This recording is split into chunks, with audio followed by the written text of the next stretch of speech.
Salut et bienvenue. Si vous avez cliqué sur cette vidéo, c'est que vous désirez prendre soin de vos économies, vous désirez avoir de compléments d'informations sur l'épargne.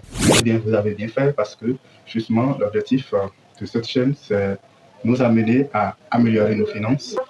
Dans cette courte vidéo, nous allons dire en quoi consiste l'épargne et surtout comment épargner pour sortir de sa situation de précarité. C'est le plus important.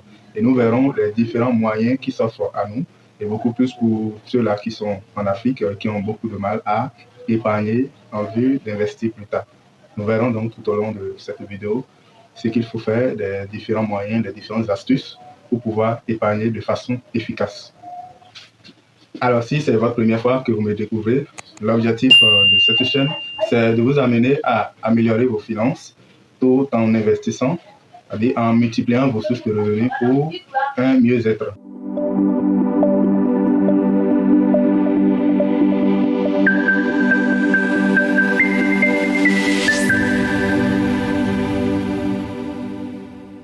On ne va pas s'attarder sur la définition de l'épargne. Épargner, c'est mettre de côté une partie de ses revenus pour d'autres projets, pour des projets futurs, pour des investissements, pour réaliser quand même un projet.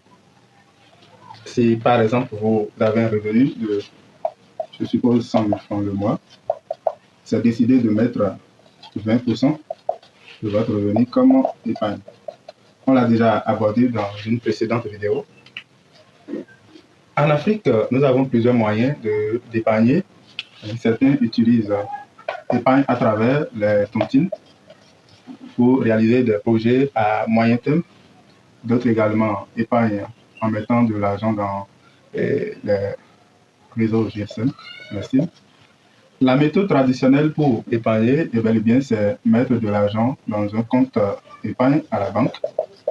Dans un compte épargne à la banque.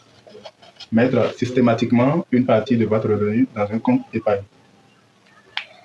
Alors, nous allons rapidement aborder 3 moyens pour pouvoir épargner de façon efficace. Si vous êtes un salarié, vous avez probablement un compte épargne ou encore un compte chèque sur lequel on vous vit votre salaire chaque fin de mois. Alors, ce qu'il faut faire, l'astuce, c'est d'avoir un compte épargne, soit dans la même banque ou dans une autre banque. Un compte épargne sur lequel, de façon systématique, à la fin de chaque mois, vous allez mettre l'idéal c'est 20% de votre revenu ou le minimum de 15% de votre revenu sur ce compte épargne pour une longue durée dans le but de pouvoir le faire fructifier et investir à long terme. La deuxième méthode, ce qui est plus répandu pour pouvoir épargner, les gens utilisent beaucoup plus la tontine. Et à ce niveau, ça doit être une tontine au moins d'une durée de 1 an, voire 2 ans. Et ce qu'il faut faire, il faut vraiment faire attention en s'associant et surtout, prenez garde de vous associer avec... Le plus important ici, quand vous choisissez cette méthode pour pouvoir épargner, c'est de faire cette tontine avec des personnes qui sont du même corps de métier que vous. Et donc, vous allez pouvoir maîtriser leurs sources de revenus. Et donc, quand vous êtes payé, c'est qu'ils sont payés également. Vous allez pouvoir éviter les impayés, ceux-là qui prennent leur part et qui ne contribuent plus à l'avancée de la tontine.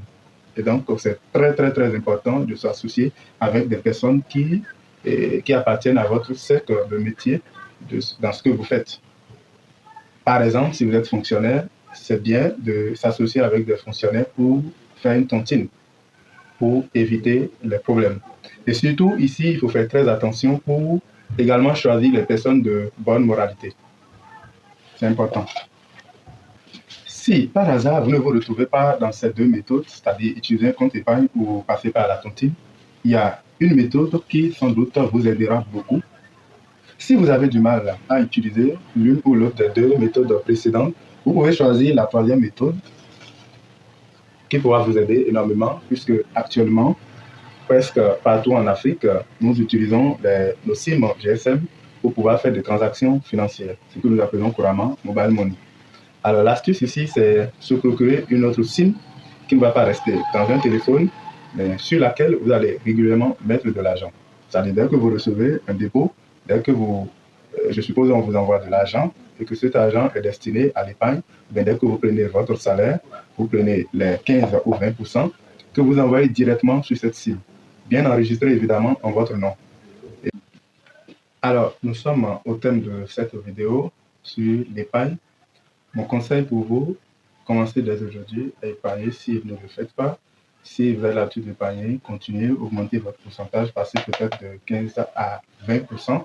Ne vous dites pas que ce que vous gagnez n'est pas beaucoup.